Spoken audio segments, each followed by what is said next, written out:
दरम्यान रवींद्र वायकर यांच्या घरी सुरू असलेल्या ईडीच्या छापेमारीवरून उद्धव ठाकरेंनी सरकारवर जोरदार हल्लाबोल केला। त्यावर मुख्यमंत्री एकनाथ शिंदे यांनी पलटवार केला।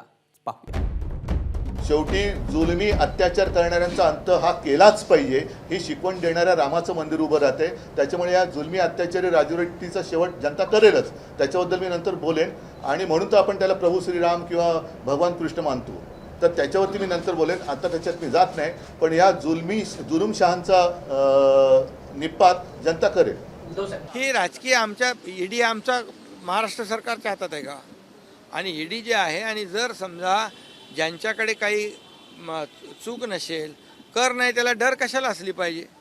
त्यामुळे कुठल्याही प्रकारची सूड भावनेने राजकीय आकस ठेवून कुठलंही काम आमचं सरकार करणार नाही। एबीपी माझा, उघडा डोळे बघा नीट।